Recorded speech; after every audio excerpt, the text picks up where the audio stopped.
Hello दोस्तों, क्या है ताजमहल का रहस्य और आखिर क्या छुपा है ताजमहल के उन 22 बंद दरवाजों के पीछे। कुछ लोग कहते हैं कि इन दरवाजों के पीछे हिंदू भगवानों की मूर्तियां हैं। वहीं दूसरी तरफ कुछ लोग कहते हैं कि इनके पीछे मिलेंगे आपको अच्छे दिन। कुछ लोगों ने तो ये तक कह दिया कि ताजमहल का असली नाम ताजमहल नहीं बल्कि तेजो महल्य है और एक्चुअल में ये एक शिव मंदिर है। तो चलिए इस वीडियो में ताजमहल का सच जानने की कोशिश करते हैं।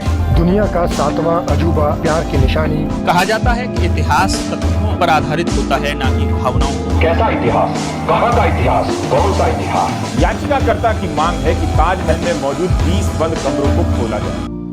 दोस्तों, पहले ताजमहल की हिस्ट्री समझते हैं। ताजमहल को क्यों बनवाया गया था और क्या था शाहजहां और मुमताज का असली नाम। शाहजहां का असली नाम था खुर्रम। शाहजहां का जन्म हुआ था 5 जनवरी 1592 को। इनके फादर का नाम था मोहम्मद सलीम जहांगीर और उनकी मदर का नाम जगत गोसेन। दूसरी तरफ मुमताज महल का जन्म 27 अप्रैल 1593 को हुआ था। इनका असली नाम था अर्जुमंद बानू बेगम। वैसे तो शाहजहां की और भी कई बीवियां थी, लेकिन ऐसा कहा जाता है कि शाहजहां सबसे ज्यादा प्यार मुमताज को ही किया करते थे। हिस्ट्री के अकॉर्डिंग मुमताज को बहुत ज्यादा इंटरेस्ट था एडमिनिस्ट्रेशन में, इसलिए शाहजहां जहां भी जाते थे वो उनके साथ जाती थी। साल 1631 में मुमताज महल की अपने बच्चे को जन्म देते हुए डेथ हो गई थी। शाहजहां ने ताजमहल अपनी पत्नी मुमताज महल की याद में बनवाया था। उन्होंने अपनी पत्नी की याद को अमर बनाने के लिए एक मकबरा बनाने का निर्णय लिया। यही मकबरा ताजमहल है, जिसे दुनिया अब प्यार की निशानी के तौर पर जानती है। लेकिन एक सवाल जो सालों से चर्चा में है कि ताजमहल एक पुराना शिव मंदिर था जिसे तेजो महल्य कहा जाता था। ये दावा सबसे पहले एक राइटर पीएन ओक ने किया था। उनका कहना था कि शाहजहां ने एक पुराने शिव मंदिर को मुमताज महल के मकबरे में बदल दिया था। लेकिन सवाल ये है, क्या इस क्लेम का कोई सॉलिड प्रूफ है? इंडियन आर्कियोलॉजी डिपार्टमेंट ASI और वर्ल्ड के हिस्टोरियंस ने इस टॉपिक पर रिसर्च किया है। अब तक कोई भी स्ट्रॉन्ग एविडेंस नहीं मिला जिससे ये कंफर्म हो सके कि ताजमहल कभी शिव टेम्पल था। ना ही कोई पुरानी लिखावट, ना डिजाइन का ऐसा स्टाइल जो हिंदू मंदिर जैसा हो। ये मैटर हाई कोर्ट तक भी गया था। 2022 में एक पिटीशन फाइल की गई थी जिसमें ताजमहल के उन 22 दरवाजों को ओपन करने की डिमांड थी, ये चेक करने के लिए कि क्या अंदर हिंदू भगवान की मूर्तियां हैं। लेकिन ऐसा करके हुआ कुछ भी नहीं। कोर्ट ने केस डिसमिस कर दिया और कहा ये कोर्ट का काम नहीं है। दोस्तों, पहले हिस्ट्री को समझना जरूरी है। बिना प्रूफ के किसी भी बात पर बिलीव करना गलत हो सकता है। हमें इस बात पर प्राउड होना चाहिए कि इंडिया में ताजमहल जैसी एक अमेजिंग बिल्डिंग है।